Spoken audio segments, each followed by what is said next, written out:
This is your brain on risk.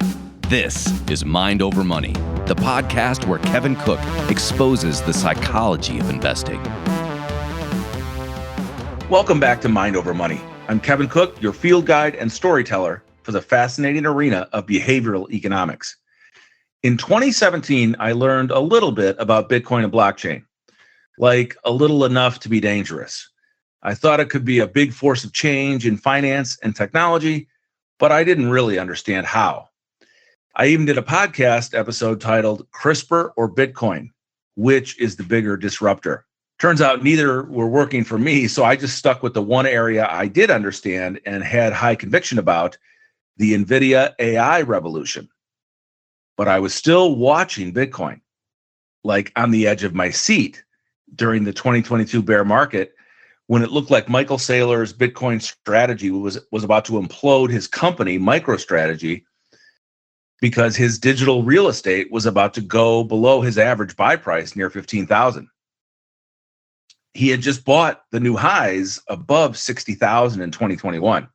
And then he lived under constant media and Wall Street scrutiny as prices collapsed again. The last thing he needed was a numbskull by the name of Sam Bankman-Fried creating yet another scandal in the Wild West of crypto. What kept me on the sidelines, or on the orange fence, to turn a phrase, was that I still couldn't answer two important questions.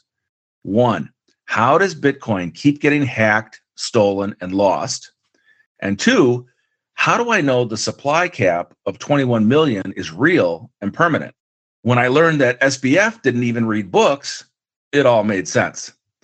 So many kids who grow up with the web, social media, and online forums pride themselves on their internet education. And there's more than ever on X spouting wild views, who you can tell got their minor in macro from YouTube.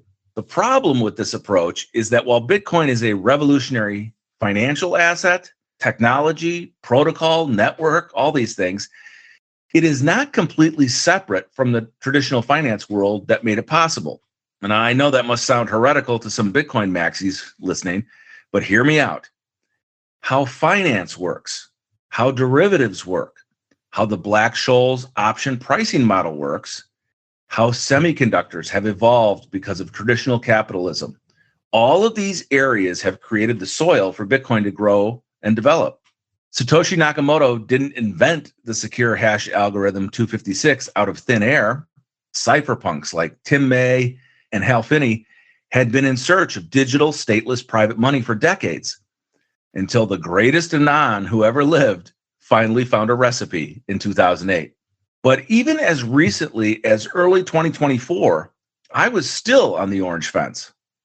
Then I listened to an event where Michael Saylor was on stage with Peter Diamandis, and a strategy investor in the audience essentially asked him, "I've made so much money on your stock, why should I buy Bitcoin?" The next few minutes were a masterclass for me. Here was a guy who spoke my language of markets, derivatives, and economics with the knowledge and conviction that only an MIT engineer could. Saylor explained how he could offer convertible bonds to investors and arbitrageurs that created a packaged, lower risk form of Bitcoin volatility for them. He was essentially siphoning off capital from Wall Street to build his revolution that he now teaches other corporations. This was a turning point in my Bitcoin education. I trusted Saylor's knowledge, his conviction, and his long-term plan. So I hit the books to learn all I could about monetary history and fiat debasement, and to get my two burning questions answered about security and scarcity. I had always taught investors in my investing career that we could beat inflation with stocks and real estate. Now I suddenly saw the hidden inflation of excessive money printing driven by endless fiscal deficits and what it could do to any investment portfolio.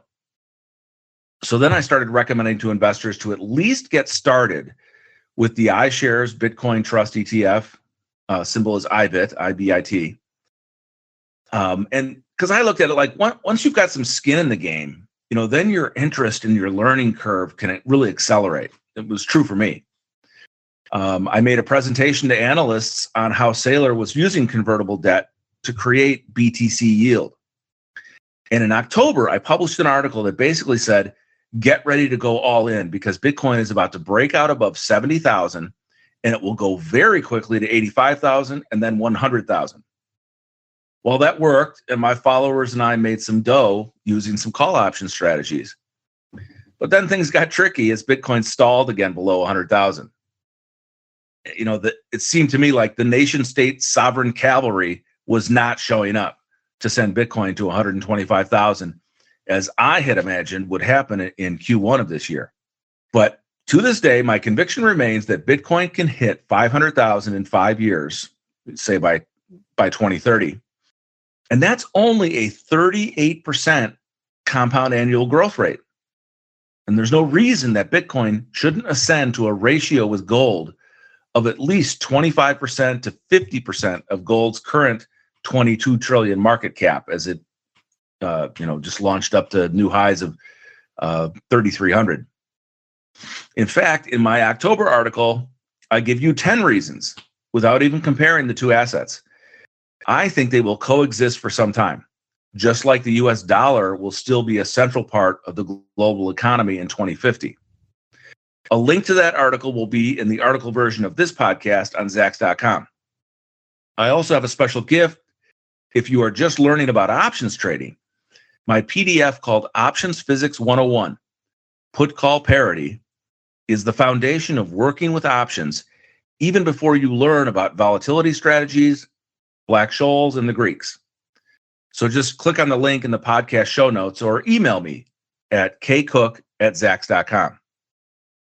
Okay, for my next education project in December, I turned my presentations into a 9-minute video titled Bitcoin for Family Offices in 500 Seconds.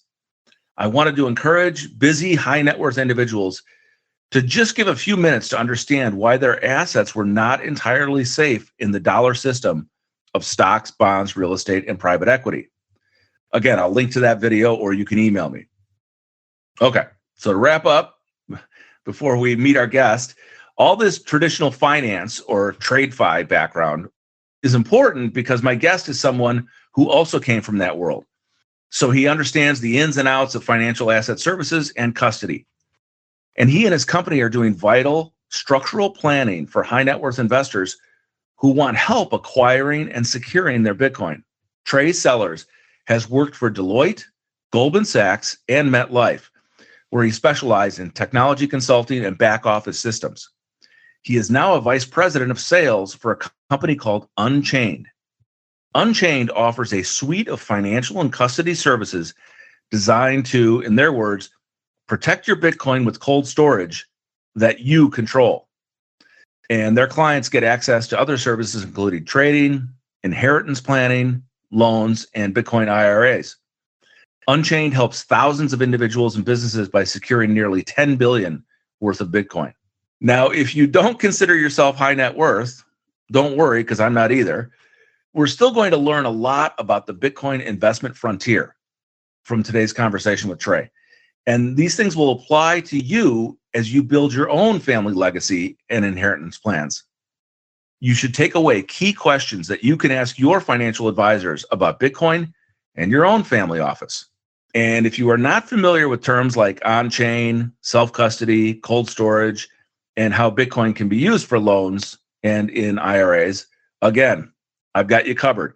That's why I brought Trey on the program. Trey, welcome to Mind Over Money. Hey, Kevin, thanks so much for having me. I'm really looking forward to the conversation.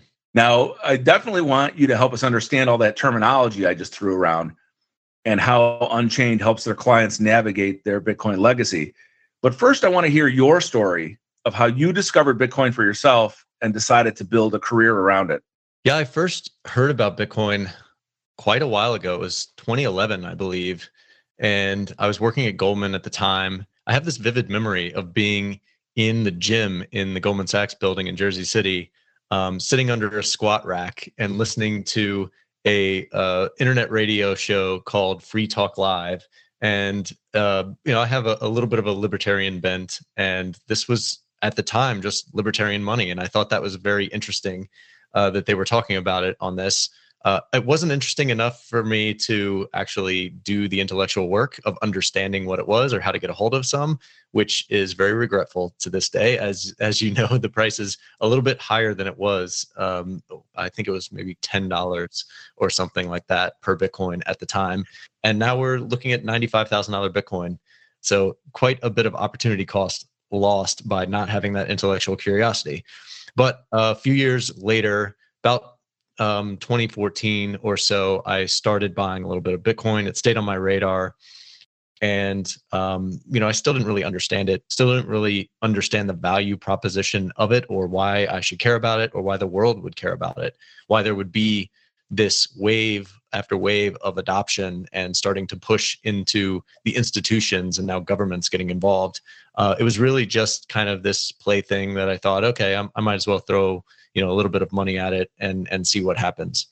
I think it was around 2016 and 2017 that I started paying a little bit closer attention, started doing a little bit more work to understand it.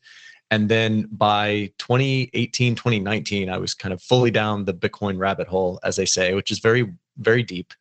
And really felt that I understood, one, how it worked, what the value proposition was. And it was at that time that I started making much heavier allocations in terms of dollar cost averaging, in terms of putting some of my excess capital that I was saving for retirement and part of my financial independence journey, which I think we'll get to in a little bit, toward Bitcoin as kind of a core part of my savings strategy there. And I really think about Bitcoin as a savings technology first and foremost. And at that time, I had moved into a role at Truist. I was working on the capital markets trading floor, doing risk and P&L analysis and work, sitting in between trade flows, and working with the technology group and the accounting group and the finance group and the traders directly. And I felt like going into 2020, there would be this upswell in attention cast on Bitcoin, because I was anticipating that after that, the halving of that year, which we could maybe get into the technical term of what a halving actually means, but basically this supply reduction or new supply reduction in Bitcoin that's according to the protocol rules would induce a major price rally. And that was going to bring a lot of questions from the people around me in the bank that I was working at. And I thought, well, I understand this. So who better than me to be in a position to answer those questions as they come?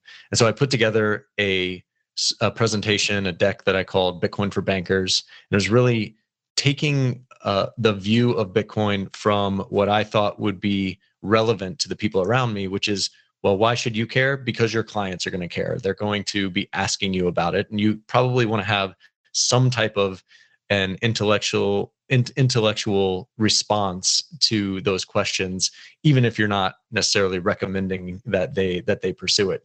So that presentation, all of that played out the way that I anticipated, and that presentation really started making its way around. And in 2021, the bank actually put together at the board level a working group of executives to understand the landscape. Bitcoin and crypto more broadly were kind of all over the news. We had seen this massive run up to what turned out to be $69,000. And they just wanted to get an understanding of the landscape, right? What should we pay attention to? What should we have a strategy? What should that strategy be? It was really just taking a pulse on the environment there. And I was asked to be a subject matter expert on the Bitcoin side of things, which I, gladly accepted and was really a great experience. So all of that came to, the next stage of my journey here, which was that I started thinking, well, maybe there's some opportunity to actually work directly in Bitcoin, in a Bitcoin company. And I found the opportunity at Unchained to join as one of the few companies that I really understood what they did and really respected in the space at the time. And I was fortunate enough to get the opportunity to join. I've been at Unchained for a little over 3 years now. It's been quite a wild ride, suffering through the volatility of the Sam Bankman-Fried and FTX issues and all that was going on in the market at that time, and really helping this business to grow very drastically since I joined about 3 years ago. Wow, what a great story! And I have to apologize because I left out your background with Truist. You're not just a technology guy. You were doing risk analysis on the trading floor with traders, and that's to have that combination of skills, to understand the financial risk modeling and the technology is just a double barrel shotgun there. So forgive me for leaving that part out. So I told you a little bit about how I navigated the recent surge and retracement in Bitcoin, and you've been through the ups and downs of Bitcoin for much longer than most of us. And what's interesting is we filled the CME gap down to 77,000. It seemed like Bitcoin could not hold 100,000. The sovereign cavalry, as I say, was not coming. So we make this trip down. Then the trade war starts. We make another trip down to 76,000. But here we are after a big surge last week, back above 90,000 and the 200-day moving average. What are you seeing in price? And is that something that you and your team, do you even follow or make buy recommendations around price? We don't make recommendations. We help our clients to implement the plans that they have, come to, maybe with the help of a financial advisor and that kind of thing. But when I look at the price, here's the way I think about price. It's very, very noisy in the short term, but it's super high signal in the long term. So we see a whole bunch of volatility that's built into Bitcoin's price. It's one of the primary things that keeps people away because they don't understand Bitcoin, and they surely don't understand what's driving all of the volatility that is kind of built into that price. And what tends to happen is that because people's understanding of Bitcoin waxes and wanes, their interest in it waxes and wanes, and because it's now become this fairly substantial macro-driven asset, you get these big upswings and big downswings that really correlate to people's appetite for trying to understand Bitcoin. It's got a perfectly fixed supply, and so when you get these swings in demand, you're going to see that outlet in price. And I think it's really important to just recognize that, Bitcoin is a $2 trillion asset, right around there, but it's still relatively small, compared to gold. It's about a tenth or a 20th of where gold is at the time. And then relative to other assets that are comparable to it in terms of a store of value, stocks, bonds, real estate, it is just, very, very small. So if you've got this fixed supply asset and a very tiny understanding of it across the market, you're going to get these big swings that are driven from wide and strong shifts in demand that come from that adoption curve of understanding over a period of time.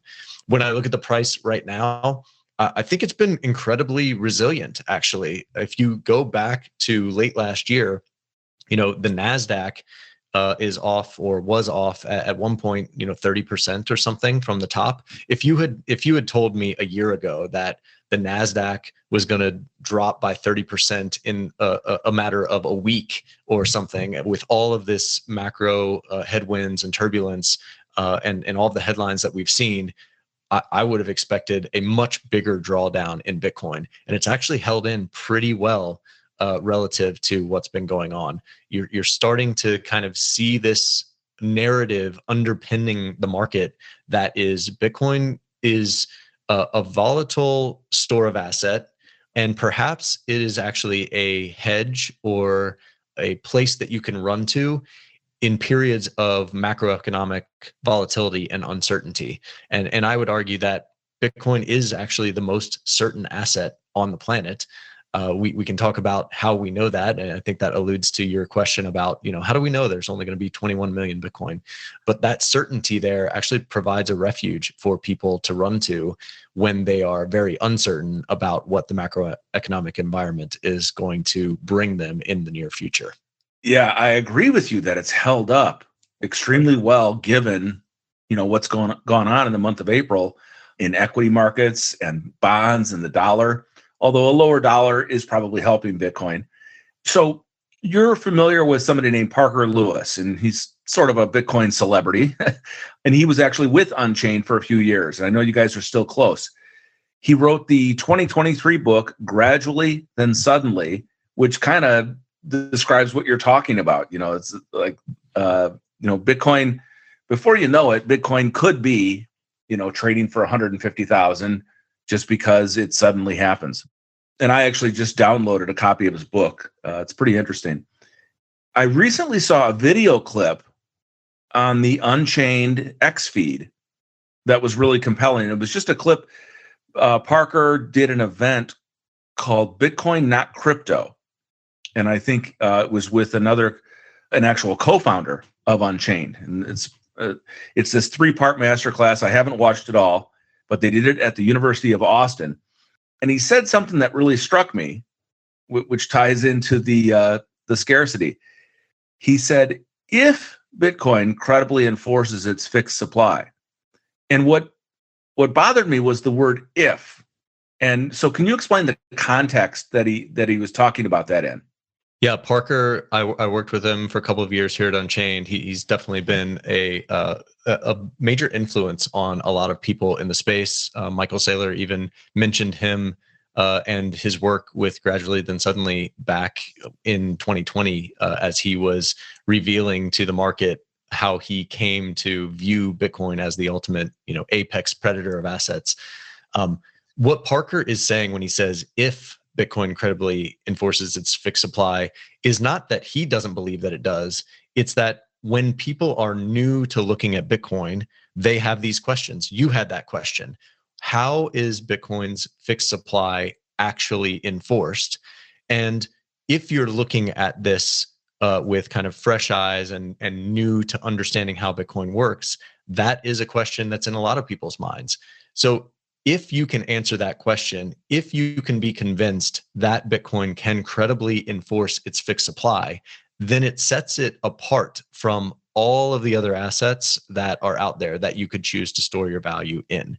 So he's framing this in the viewpoint of somebody who's new to Bitcoin and saying, this is a question that you should be looking to answer. Can Bitcoin credibly enforce its fixed supply?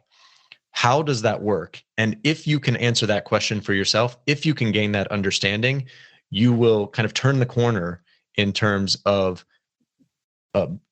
developing conviction for why Bitcoin's value proposition actually exists and why it's set apart from all the other assets that are out there. I hope that makes sense. Oh yeah, I love that. I did. I started a small education group for family and friends last year.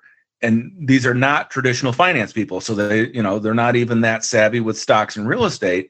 So I came into it like, there are no dumb questions. You should be skeptical. You should, if something's confusing, you're probably getting closer and you should be asking these questions. So yeah, I love that perspective.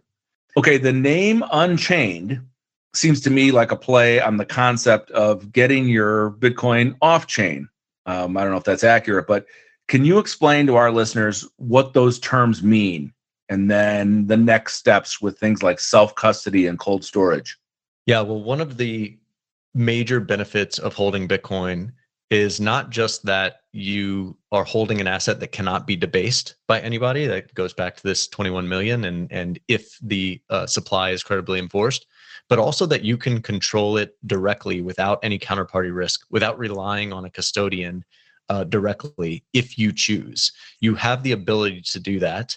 And you get a lot of sovereignty and a lot of benefits from being able to control your money directly and not having to rely on somebody else to give you access to it, to give you permission to use your own money. What we do at Unchained is help our clients to own Bitcoin directly, not with a counterparty involved, where they actually control it with the private keys, the secret information that actually directly controls Bitcoin in their own possession, but to do it in a way that does not have any single points of failure, that has fault tolerance built in, that is built for succession planning, and that really puts you in a position where you can't just make one mistake and lose your Bitcoin, right? We've all heard these like horror stories from the early days of Bitcoin where there's a guy who threw away his laptop with $400 million or what is now $400 million worth of Bitcoin on it. And he's rummaging through there trying to find this lost laptop. Things have evolved quite a bit since then, and Bitcoin had very little value then, but now it has a lot of value. And our clients typically are holding a fairly substantial amount of it such that they don't want to ever be in a position where they can lose it. When we talk about on-chain versus off-chain, it's important to recognize that all Bitcoin is always on-chain. The question is, who controls the private keys that control the Bitcoin? And if you are holding your Bitcoin, so to speak, on an exchange or using some other custodian like a Coinbase, you don't actually have Bitcoin. You have an IOU. You've got something that custodian has promised to you that is denominated in Bitcoin terms, and they might in fact give you the option of being able to withdraw that Bitcoin to take it in kind into your own possession, like Coinbase does. But until you actually go through that process, you have counterparty risk that is built into that relationship. And if something happens to that counterparty, if your account is hacked, if they lose the private keys, that Bitcoin may not be something that you can recover. And so it's actually, you're actually taking the security of your Bitcoin into your own hands. And what we do at Unchained is help people to do that in a way that actually amplifies the security and resiliency that they have, as opposed to putting them in a position of fragility. Excellent. Yeah, this might be a section of the podcast where people will want to go back and listen a few times, because that really frames the risks and the rewards of working with a financial institution like Unchained, to be a custodian for you, because you guys don't just, like what you just explained to me in a few minutes is something that you consult your clients and educate them over the lifetime of the relationship, right? Yes, typically in the first year, especially for people who are fairly new to Bitcoin, don't have a whole lot of experience in holding the private keys that control Bitcoin, we're typically very hands-on and provide a really white glove experience for those clients to make sure that they have a full understanding of how all of this stuff works, that they can bring family members or estate attorneys into the conversation so that they get an understanding of what that succession plan might look like and that kind of thing. We're really helping our clients to build their own personal Fort Knox, right? Like you can hold gold in your home, but you can't really do it at scale. The US claims they have gold in Fort Knox, but there's no way to audit it. You don't have to worry about any of that when you're holding Bitcoin directly. Like, beyond the shadow of a doubt that with holding these private keys and being able to verify the Bitcoin on chain, as you're referring to, that you and you alone control this Bitcoin. And it's not something that's available in the traditional financial world. If you're holding stocks, somebody else, the DTCC, is holding those stock certificates. You don't actually really have direct ownership over the certificates themselves. It's a very convoluted, situation there. But Bitcoin is, and holding it directly is like holding on to a bar of gold or a bag of cash. It's just that you can do that in a much more scalable way, whether it's $10 worth or $5 billion worth. And you can send that Bitcoin across the world instantaneously, basically, without having anybody in the way of you doing so. You don't have to ask permission for that value transfer to happen. You and you alone control it. And that's part of what gives Bitcoin the power that it actually has. You can take the sovereignty of your you can take the control of your money into a sovereign situation that nobody else can stop you from accessing it. And we've seen, situations across the world And especially as things start to get a little more dicey across the world. I don't know if you've noticed, Kevin, but trust is kind of breaking down a little bit, and there's fragmentation that's happening all across the globe. And this is kind of a perfect situation where, at least for some portion of your net worth, for some portion of your value, you might want to consider bringing it a little closer to home, where you're not relying on somebody else out there to give you access to your money when you really need it. And I just want to clarify something. I know that that you guys, you don't provide tax, legal, or financial advice, but are you saying that if a client gives you permission, that you will communicate with their expert advisors in tax, legal, financial, accounting, whatever? It's pretty common for us to help educate our clients' advisors as to how the custody process is working, what are the different services and financial services that we provide, how do those things work.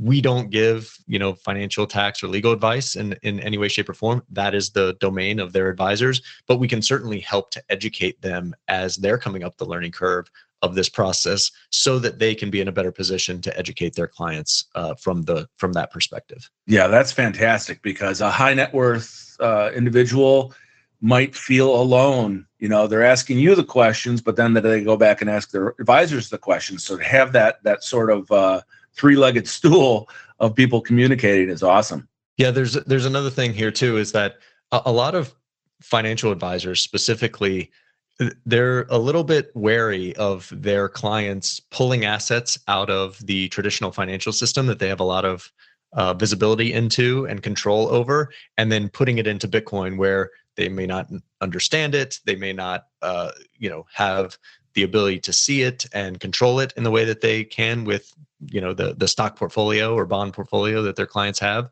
And so having this extra touch point there provides a little extra level of trust among the three parties, such that the financial advisor doesn't feel like they're being totally left out of the loop. They can get an understanding of how this works, and they can then start to incorporate that into their business, because rest assured, they are getting questions from their clients about Bitcoin. Hey, what do you think about this? How much allocation should I have? Should I have an allocation at all? And as a financial advisor, I would recommend making sure that you can at least have an intellectual or intelligent response to those types of questions, because if not, your competition is going to front run you on that. This is great, because I hadn't really wrapped my head around. I was picturing this one-way communication between the client and Unchained, but really it's that triangle of communication that is essential. So that's very cool. Yeah, everybody's different, and they have, a different set of advisors or family members or whatever. We try to meet our clients where they are, so that they feel comfortable in securing quite a bit of value, directly on Bitcoin, but with the help of experts there to guide them through that journey. Love it. And I also found out that you have another education angle here, and that's the FIRE concept. Financial Independence, Retire Early is the acronym for FIRE. And it's a financial movement that, it seemed like it was sort of in the news, 5-10 years ago. And then I really haven't heard much about it. But, this idea of it, get your budget straight and your savings straight and your investing so that you can retire early, instead of this idea you've got to work till you're 65. So when I saw you were an advocate of FIRE, I thought, man, Bitcoin seems like it provides a whole new sort of ignition to the bonfire.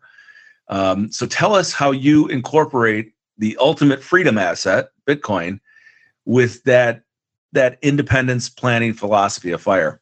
Yeah, thanks. I have a newsletter called Fire BTC. It's on Substack there. So go check that out. And I'm starting to work on a book. The FIRE concept or methodology is something that it has been really important to me for quite a while. And it was something that I came into around the time that I was starting to really understand Bitcoin. And so, at that point in time, I was really looking for, what my journey would be beyond working at a bank and doing the 9 to 5 or 8 to 6 most days, and dealing with the commute and all that kind of thing. And I came upon the FIRE community as a methodology that made sense to me. It's be very intentional about your spending. Make sure that you have a plan for siphoning off a good portion, as much as possible, of your income and funneling that into investments so that you can build up this savings portfolio that can sustain you in retirement. And if you do that with enough intensity, you could actually retire much earlier and go play a lot of golf and go see the world and travel and hang out on the beach and all that. And that sounded really appealing to me. That was before I really loved what I was doing on a day-to-day basis. So that changes the dynamic a little bit. Now I think about this as, hey, I want to reach financial independence and get to a work optional type standpoint. But Bitcoin has allowed me, as I mentioned, I came into the FIRE movement along the same time as I was understanding Bitcoin. Bitcoin became my primary savings asset fairly quickly after I discovered the FIRE methodology. And it has allowed me to reach that threshold of financial independence on a much quicker time frame than I otherwise would have. And I believe that that's actually still true going forward. Not financial advice, of course, right? But going forward, I see the growth of the value coming into Bitcoin as being the most asymmetric trade of our lifetime. There's nothing more relevant to building wealth on a much more condensed timeline. If you are following this methodology of watching your expenses and saving as much as possible, and as the traditional financial world would say, investing it in Bitcoin, I just think of it as saving. You're just saving money directly. But that value accretion over the next, call it 10 years, is going to outpace anything else that is out there. And it really gives you the best possible chance to accelerate your journey to reaching financial independence and being able to move into the passion projects that you might want to focus on beyond that day-to-day grind of a 9 to 5 work. Yeah, absolutely.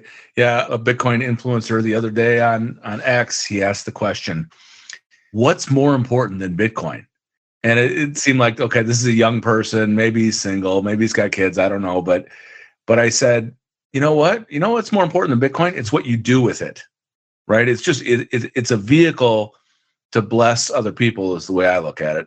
Yeah, money is a tool and Bitcoin is money. So therefore, Bitcoin is a tool, right?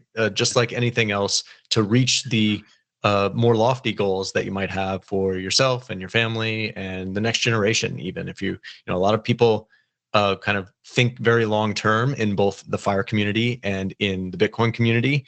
And Bitcoin is really multi-generational wealth. Again, it cannot be debased. That 21 million is set in stone from the beginning. And that sets it up to be something that could live within your family dynasty for generations to come, if only you have the wherewithal to protect it, make sure that you're controlling it directly, and that you've got this long-term mind frame in mind, and are thinking about it beyond just yourself and what immediate needs that you've got. So you mentioned you have a FIRE newsletter on Substack. So if somebody goes to Substack, can they just search FIRE Trey Sellers and find it that way? It is firebtc.substack.com, or you can search FIRE BTC and it should come up. You can certainly link to it from my X profile as well. That's at @TS_HODL. I'm constantly putting out some content on both Bitcoin and FIRE, how they intersect, some practical stuff, some more philosophical stuff. But it's really been a niche that I've been excited to dive into, and something that just hadn't been really addressed, this overlap in these two communities, which actually share a lot of the same value sets. I kind of kicked off this whole ordeal back in 2023 with a post on my personal website blog called Bitcoin is FIRE Friendly. And it really gave an overview of how I see Bitcoin as kind of the ultimate asset that FIRE practitioners should be bringing into their portfolio. And it really hinged on the fact that FIRE practitioners, they kind of inherently understand that there is a problem with the money, that it's broken, that life continually gets more expensive, and that you can't just save dollars to get ahead. You have to actually invest those dollars. And they don't necessarily understand why that's the case. Whereas Bitcoiners, we study this very intently, right? And you study this very intently. You understand the monetary and financial system in a way that these other people don't necessarily understand explicitly. And yet they have recognized that by taking excess savings and putting it as quickly as possible into the stock market index fund, you can actually build some serious wealth over a medium to long-term time frame, such that you can pull forward your retirement date quite substantially. So they understand the same types of dynamics in the financial system that Bitcoiners do explicitly. They just haven't recognized Bitcoin yet as the best vehicle for them to reach their goals. That's really where I aim to fill the gap there from their knowledge standpoint. And then from the Bitcoin side, a lot of Bitcoiners, they really understand Bitcoin. They recognize it for the asymmetric opportunity, this sovereign asset that they can own, and they're just scraping and clawing to get as much of that fixed 21 million supply as they possibly can. But they're not necessarily thinking about it in the context of a personal finance plan. And I think that a lot of Bitcoiners can benefit from the FIRE methodology and from the way that they approach spending, the way they approach a savings mindset, and just putting together this framework or plan to reach a certain financial goal, and then start thinking a little bit bigger about what comes next after their working life. So there's this synergy between the two groups of people that I aim to address and really have that broad appeal across both of those groups. All right. You mentioned your Twitter handle. It's at @TS_HODL, HODL. Yes, sir. I've been following you there lately. I think you just did a cool post on the compare and contrast with gold, which I think is important for people to think about. And you guys, I saw, if I go to at Unchained on X, I think, I can definitely find your website, and then you've got educational videos. People can call for a consultation. But I did find your YouTube channel with a bunch of videos, which is cool. And I know you guys you said you're going to go down and see Saylor in Orlando for his strategy conference soon. I just read Saylor posted yesterday on X, when banks finally bless Bitcoin and the experts agree it's a good idea, everyone will want to buy it. No one will need to sell it, and you won't be able to afford it. He's so clever. He likes to write a little Bitcoin poetry now and then. So tell me about Vegas. I know you're doing something at the Bitcoin conference in Vegas. Tell us what you're doing there. Yeah, well, like I said, I will be in Orlando for the strategy conference, which is happening next week. I've been there the last couple of years, and it's really been interesting to meet some of the people who are coming to figure out what Saylor and his company are doing with Bitcoin and their treasury strategy and all that. I think this year is going to have a totally different feel than the last couple of years, just because the story of MicroStrategy and now with the new namesake strategy really exploded and unfolded in the last year since the last conference. So I'm really looking forward to seeing what that looks like. And then Bitcoin 2025 in Las Vegas. This is the biggest Bitcoin conference of the year. I've been to the last 3 of them and really looking forward to this next one. Unchained will have a booth in the Enterprise Hall, and you can come by, and we had a golf theme last year. We're going to do that again this year. You can come and see if you can sink a putt and win a custom putter that we're having engraved from a Bitcoiner who makes golf clubs, and it's really beautiful. So come by if you're in the conference and check that out. I'll be hosting a panel on Bitcoin and financial independence, what the FIRE influencers get wrong about Bitcoin. So that should be interesting. And then, we'll be out and about. It's always a fun week, a lot going on, exhausting and exhilarating all at the same time. Oh man, I got to see if I can make it out there. Trey, thanks so much for joining us on Mind Over Money and teaching us all about the ins and outs of securing our very scarce Bitcoin. Absolutely. Yeah, I really enjoyed the conversation, Kevin. Thank you.